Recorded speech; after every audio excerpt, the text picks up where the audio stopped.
क्या है श्रीमद् भागवत कथा का महत्व? 7 दिन ही क्यों करवाते हैं कथा? श्रीमद् भागवत पुराण को भगवान कृष्ण का साहित्यिक अवतार माना जाता है। श्रीमद् भागवत कथा सुनने से आध्यात्मिक विकास और भगवान के प्रति भक्ति गहरी होती है। नमस्कार दोस्तों, स्वागत है आपका द स्पाइसी बीजे चैनल पर। झलक के साथ वीडियो को लास्ट तक जरूर देखिएगा। पौराणिक कथाओं के अनुसार श्रृंगी अपने पिता ऋषि शमीक के आश्रम में अन्य ऋषि कुमारों के साथ रहकर अध्ययन कर रहे थे।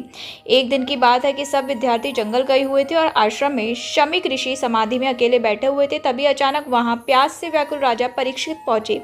वो प्यास से बहुत व्याकुल थे और आश्रम में पानी खोजने लगे। जब उन्हें कहीं से पानी नहीं मिला तो उन्होंने समाधि में बैठे शमीक ऋषि को प्रणाम कर विनम्रता से कहा, मुझे प्यास लगी है, कृपया मुझे पानी दीजिए। वहीं राजा के 2-3 बार कहने पर भी ऋषि ने उन्हें कोई जवाब नहीं दिया। उन्हें बहुत बुरा लगा और उन्हें लगा कि ऋषि ध्यान का ढोंग कर रहे हैं। क्रोध में आकर राजा परीक्षित ने एक मरा सांप उठाकर ऋषि के गले में डाल दिया और वहां से चले गए। परंतु उन्हें आश्रम से जाते हुए एक ऋषि कुमार ने देख लिया और जाकर श्रृंगी को इसके बारे में खबर दी। इसके बाद सभी राजा के स्वागत के लिए आश्रम पहुंचे, परंतु जब तक सब पहुंचे राजा वहां से जा चुके थे और ध्यान में बैठे शमीक ऋषि के गले में मरा सांप पड़ा था।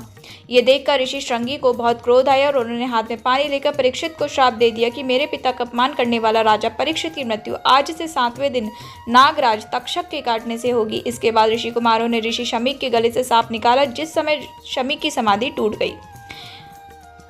शमीक ऋषि ने पूछा, क्या बात है? तब श्रृंगी ने सारी बात बताई। शमीक बोले, बेटा, राजा परीक्षित के साधारण अपराध के लिए तुमने जो सर्पदंश से मृत्यु का भयंकर श्राप दिया है, ये बहुत बुरा है। हमें ये शोभा नहीं देता। इसका मतलब ये है कि अभी तुम्हें ज्ञान प्राप्त नहीं हुआ। अब तुम भगवान की शरण में जाओ और अपने अपराध की क्षमा मांगो। राजा परीक्षित को राजभवन पहुंचते पहुंचते अपनी गलती का एहसास हो चुका था। थोड़ी देर बाद शमीक ऋषि का एक शिष्य राजा परीक्षित के पास पहुंचा और उसने कहा, राजन, ब्रह्म समाधि में लीन शमीक ऋषि की ओर से आपका उचित सत्कार नहीं हो पाया, जिसका उन्हें बहुत दुख है। किंतु आपने बिना सोचे समझे जो मरे सांप को उनके गले में डाल दिया। इस कारण उनके पुत्र श्रृंगी ने आपको आज से 7वें दिन सांप काटने से मृत्यु का श्राप दिया है, जो असत्य नहीं होगा। इसलिए आप मेरी बात माने तो 7 दिन तक अपना पूरा समय ईश्वर चिंतन में लगाएं, ताकि आपको मोक्ष मिल सके। ये सुनकर राजा को संतोष हुआ कि मेरे द्वारा हुए अपराध के लिए मुझे उचित दंड मिलेगा। इसके बाद राजा परीक्षित व्यास पुत्र शुकदेव मुनि के पास पहुंचे और उन्हें भागवत कथा सुनाने के लिए कहा।